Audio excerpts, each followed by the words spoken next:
Hey, my name is Dr. Sean Price, Clinical Coordinator here at Kairos Spa in Fort Walton, and we're doing a video series on time management and how to take your to-do list and convert that into a results-oriented, outcome-oriented list of actions that you can take and how to filter what you need to do, what your goals are, into a daily process so that you can systemize your life, plan your life, and get the results that you want.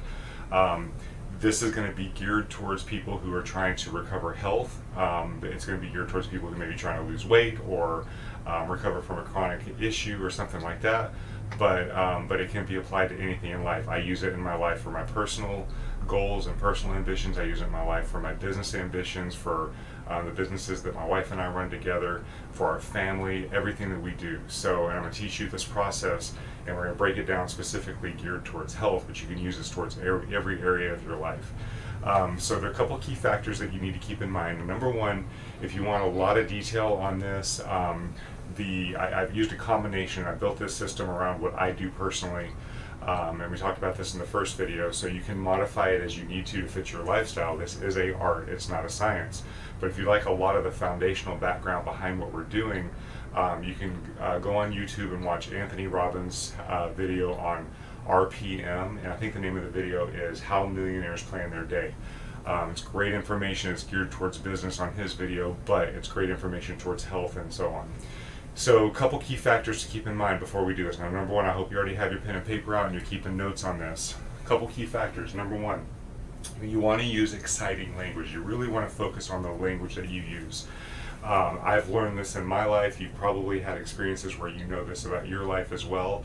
And one of the things that Tony Robbins teaches is he teaches that words give meaning to our experiences, and those meanings to our experiences give us our emotions, which our emotions, you can look at that like it's energy and motion. It's how you're feeling about a certain thing, and the emotions determine our actions. So for example, if you use the words, when you get up in the morning and you're going to work out, you use the words, dang it, I'm so tired, I've got to get up and go work out today. So number one, you're tired. Number two, you got to get up and go work out. Those are going to create meaning in your body that are negative.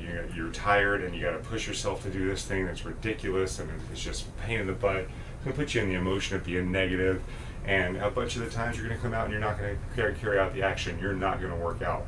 And I have this battle every morning when I wake up. I work out at home. I have a gym in my garage.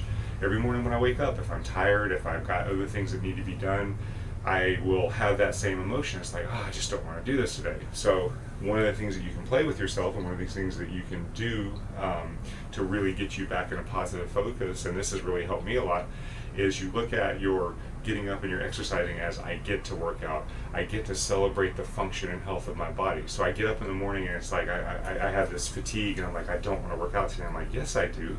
I want to start my day off full of energy. I want to celebrate the fact that my body is functional enough to go out there and lift weights and do the things that I want to do. I want to give positive reinforcement to the fact that I'm able to do this. So you want to use those words that are exciting. So for example, if you're trying to lose weight, don't try to lose weight. Try to regain that sculptured body that you know is in there. Try to regain that health and vitality. Use these words that excite you. And I don't know what these words are for you. I have my own words, my own things that I use to excite myself. And get myself motivated to move towards a goal. A lot of times it's towards service. A lot of times it's towards, being there for my family. I get to build a stronger body so I can be there for my family, and I can be a role model for my family, and I can help my patients. And, there's just all these different things. There's all these different reasons, which I'll get into in a few minutes. So first thing is use exciting language. Use language that motivates you and gets you pumped up and gets you ready to go. The next thing is the outcomes. When you're building this process, the outcomes need to be very measurable and very specific. So for example, you cannot put on there, I want to get healthier. That really, you can't measure that. You can't know when you're done. That's the question you have to ask yourself. How do I know when I'm done? If you say, I just want to get healthier, or I want to lose weight, or I want more energy, you can't measure those. You never know when you've achieved that. So instead of saying, I want to get healthier, say, set a specific weight that you want to get to. Set a specific activity that you want to be able to do. Maybe I want to be able to walk around the block and do a half-mile walk, and I want to be able to do this in a certain amount of time. And I want to be able to accomplish this by a given date.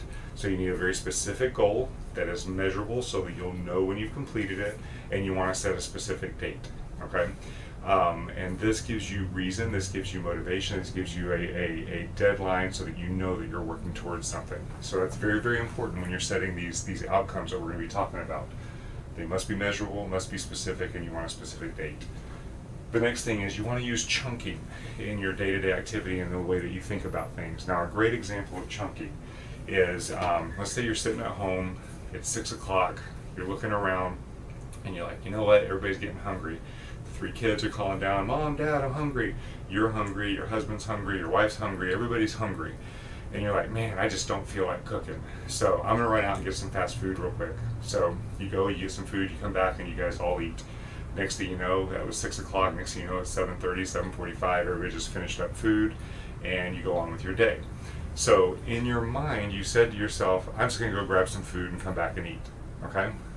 But you chose that over cooking a meal or preparing a meal at home, even if it was going to be healthier, because the way that you thought about it was, I don't want to get up, I don't want to go into the kitchen, I don't want to pull out the food, I don't want to turn on the stove, put the pan on the stove, put the spray oil in there or some butter in there or whatever, olive oil, whatever cooking material you're going to use. I don't want to steam the vegetables, then get everything done, and everybody's going to have to sit down, we're going to have to set the table.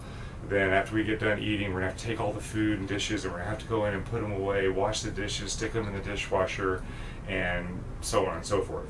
So in other words, you took every single activity in your mind and you listed out all these problems that you had, all these things that you had to accomplish to get to the end result of eating.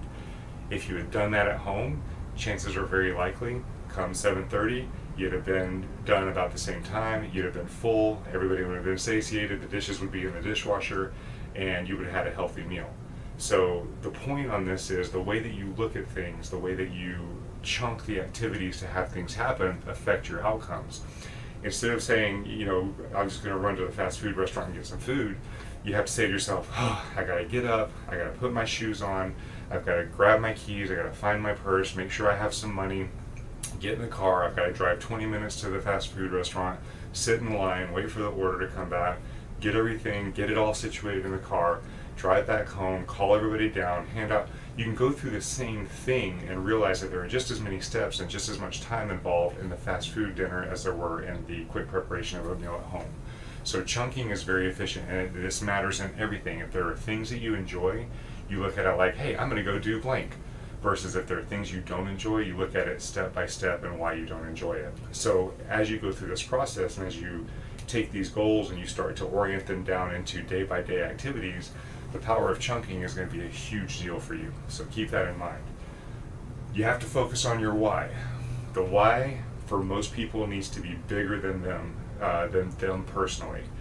So for example, if you want to lose weight, if your purpose for losing weight is I want to look good in a certain outfit, or your purpose is I want to see a certain number on the scale. Those are decent whys and they may motivate you for a little while, but when it gets hard, when you start having cravings, or when somebody's eating a cupcake and you really love cupcakes, or you're really stressed out one day and you really want to have some ice cream, whatever this is, that why has to be beyond numbers on a scale, how you fit in an outfit. It has to be enough to get you to push through that problem that you're facing, that challenge that you're facing. So if your why is you want to be healthy and strong and vibrant so you can play with your kids and help them grow up in a healthy way, that's a strong why that'll get you through that craving for ice cream. If your why is that you want to excel in your career and you want to have the energy and focus and you just have this passion for what you do, but you just can't carry it out right now because you don't have the energy, and you know that you can serve so many people through this career that you're building, that's a strong why. That's going to get you through that craving for that food. So the why is very, very important, and we're going to focus on it as we go through this process for every task that you're doing. And then last but not least, everything needs to be geared towards results, and then you have to have your purpose, and that's the why, and then you lay out your actions. What we do on a day-to-day basis right now is we just start with the actions. Today I've got to blah, blah, blah, blah, blah. And if you don't get to it, it's no big deal. You didn't have a purpose behind it, you didn't have it tied to a result.